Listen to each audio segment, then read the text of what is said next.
Hey, it's Mack with PriceActionTradingSystem.com, and it's Wednesday. It's January the 29th. This will be our chart lesson for today. Another fairly decent trading day.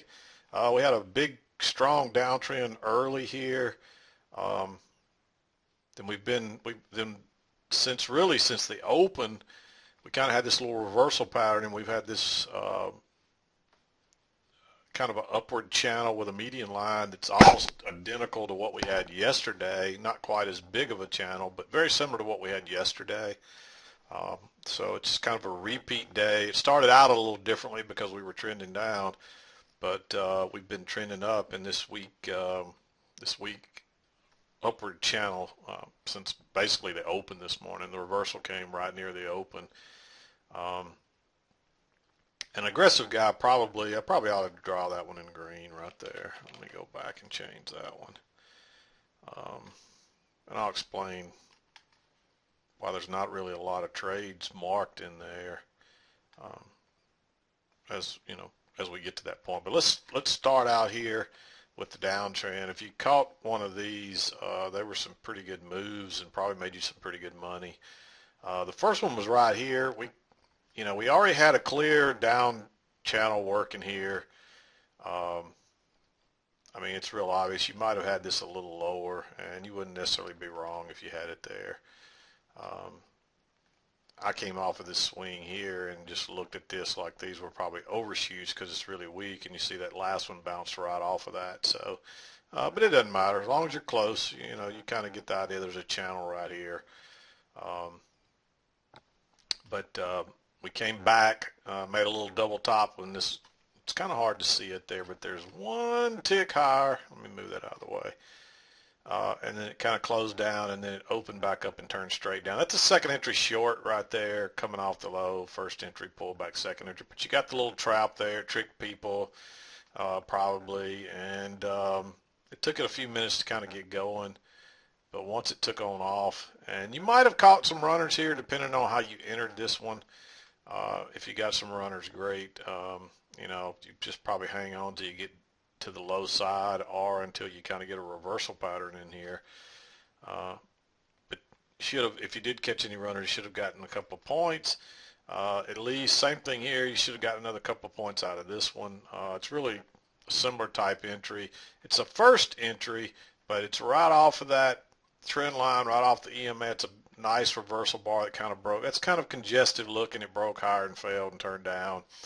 And it's a first entry, but when you got a strong trend like that, every one of these were first entries. I get messages from people and they say, I only take second entry, so I miss all these trades. Well, when the trend is strong, if you get the right setup off of the right area, you got to take a first entry sometimes. And there's usually a reward for being right, even on less important trends for taking a first entry, but you'll get tricked more often taking a first entry. So there's pros and cons to both, but if you miss a lot of these first entries, you're going to miss some great trades. So when the trend is strong like this and everything's below the EMA and the trend line and the EMA are kind of running congruently or together like that, and you get a reversal bar like that right off of it, or even this one right here, there was nothing wrong with probably, especially when that turned up and then it turned back down, just go short there. Use a limit order.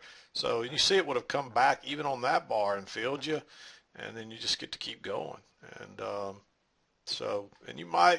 it really was too dangerous to enter here because if you had this up here where I had it, you're so close it could have just dropped straight down and bounced. Um, but you could have even considered maybe entering there. There's not a second entry trap because this really made a new high here. So, but if you were looking, you could do this even though it went higher. It's close enough to like a first entry long, pull back then a second entry long. So it's close enough. You know what I'll do? I'll just circle it in green because some of you might have taken that. Um, but if you already were in a trade and had a good trade going with a runner or whatever, I wouldn't have probably entered there. But uh, if you did, it's not necessarily wrong. And then you got your entry here that we just talked about.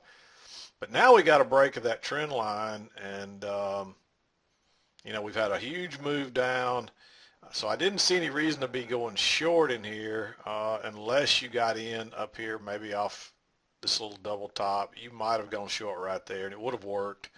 Um, but I think it was just too risky, and then you were kind of chopping around. It looks more like a little trading range. You're still looking for a new low, but you got to get in up here somewhere. You don't want to be entering way down here because you don't have much room, and you never know what might happen. So you got to wait on the right entry, and that didn't come till here. Um, there was really a second entry short, so you might have even thought about entering right there, but you're all above the EMA, so you really kind of got to wait on a little trap. And so when it broke a little bit higher and you got this little bitty reversal bar that closed on its very low, I like that one. And that was really the only difference between entering here and here was this one was more, let me get that out, that's a doji. And it wasn't as bearish looking as right here, especially once you've already had that little failed break higher. So, which you didn't really have yet to that point. So um, that's why I like that one. And if you count this as a new swing low, which it was because it's lower than that one, there's your first entry pullback, second entry. So it looked like it was going to be a trap to the short side, and it just trapped people to the long side. And then you get this nice move down. So I liked going short right there. And I was hesitant whether I should make that one green or red. Um, but I liked it, and I thought it was, at least on my chart, because of the way that bar looks. Just simply that's the real key. If this bar would have looked like that one, I would have said skip it. But generally you're going to get, and the thing too is you get in with such a little stop. Even if you use 2 ticks above that, you're in with a 1-point stop or whatever. Um, this one was a little aggressive because it's taking a first entry, but notice you've got a new low now. You got a little failed break. I don't have the line there. Let me go ahead and put it on there just so you can kind of see. Sometimes the visual part really helps. So I always encourage people, put your lines on here. And normally what I do is I try to find the spot where I get the most touches while also getting most of the closes. So you might even call that one right here because you get the most touches and you're getting the closes there. But really the last closes were here, and I like to use the latest closes for my kind of sticking point or my reversal point. And notice we broke lower, made a new low, and got that reversal bar. It's a little aggressive going long here because there's no real rejection yet. This does turn out to be rejection. Look how that rushes out of there and makes a huge new high. That's what a reversal pattern looks like. They got people trapped. They got a lot of people that were short, that got short, that have to exit. And normally I'd want to go long right in here, but I was just a little hesitant. There's not a real good reversal. I mean, this is starting to look like a reversal pattern, but sometimes they'll fool you and it'll go lower again. So I just didn't see the setup I liked here. You didn't really have enough information yet to know that you had a reversal pattern here. Hopefully you drew this line here and you drug it down and you saw that it looks like it fits down here. But there wasn't enough confirmation yet, and you definitely didn't have any real confirmation of this median line other than maybe that bounce.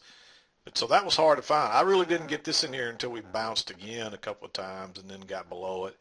I originally had it up there like that, like so, and that may still be it. There's not much difference between there, but I had it bouncing off of this bar, so when it came back again and made a failed second entry short and turned up there again, I like that because now you got a short trap, and it runs up, and then you get another trap right here, first entry short, pull back second entry short, so there's another chance to enter there, and you figure you're probably going to make a new high up through here. There's also a short-term trend line working up through here, and this was the first real break of it. I believe this to be, pretty accurate right there. But there's not a lot of price action to back it up, so you got to be real careful with it. But when you get a short trap, just take it, and off you go. You finally get the new high, and then it turns down. And normally, once you're working higher, I'm not that crazy about taking short, so we're just waiting on prices to get back down here before going long again. But a real aggressive trader will probably trade this both ways like that, and you can see there's some nice setups there. And but if you were looking at this bigger channel, I just think it's risky because you never know when it's going to do like it did right in here and trap you and go higher. So then we come down here and we bounce right off those lines again. You get a higher low here. It's basically a little double bottom, so a second entry long. There's enough room to get out before you even get back to the EMA, but if you're coming back to this line, there's plenty of room. And then you make this failed second entry short, and so by that time you're figuring, hey, we're probably headed up here. I thought it would go there quicker, then it kind of got weak there, but notice it just kept working. And just like yesterday when I did the video, I told you we'd probably end up back at that high. Well, we not only got there, we shot on through there and went even higher because people, what it is, there were too many people that were fooled, and they all start exiting, and so you really, just to show you that, you can see we ended up, of course, a lot of that was in the overnight when it shot up like that, but we kept working higher and got up there and just shot it higher. Excuse me. But that's what you're looking for to happen. You know, we're coming off one side. If you're reading it right, it's probably going to the other side unless something crazy happens and keeps it from it. So I like that for long. It's a little aggressive. It's not a great setup. But, and then of course I like this one because it's a failed second entry short, and we're probably headed to the other side, so I liked it. And of course it was a fairly quick and easy move. You didn't get any runners there, unfortunately. But you don't always get runners. So and then you get another failed second entry short. This is kind of no man's land, but notice that little trap. There's your matching lows again, right across there.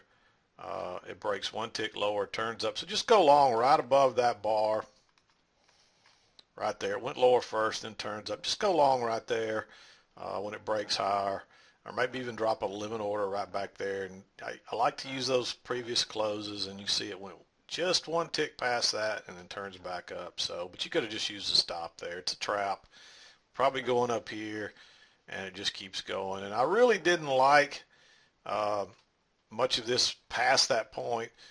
We weren't back to the high side, so it was, you know, right here you might consider going long, thinking we're probably going, but you just don't know that it won't go lower because this should have probably made it all the way to the top. But they like to do that. They like to swing it both ways. And there's also, you could have looked at this move up. This looks kind of like a spiking channel. And you see that right there. If you're using that as a channel right up through there, then that might have kept you in that trade. But I just didn't like it because I was afraid it would come down. Maybe should have made it at least green. It's a first entry. You didn't get a second entry because it just shot straight on up to the top, and then it starts working down. And this one too, I made it green. I didn't like going short right here because you didn't really have another break higher to give you that trap, and it's so close back to this line. But I really didn't like going long either because we'd just come off the high side, and there's a good chance that it's going to turn down, which you see it did. But an aggressive trader might have taken that bounce off of that median line if you saw that. So I drew it in green. I really didn't like it, but it would have worked. And then, of course, you make a double top up here, and then it turns down.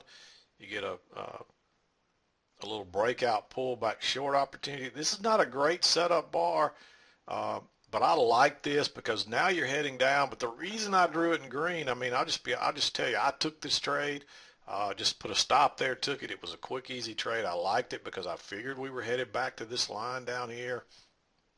This line maybe have moved just a little bit lower to catch those closes right in there.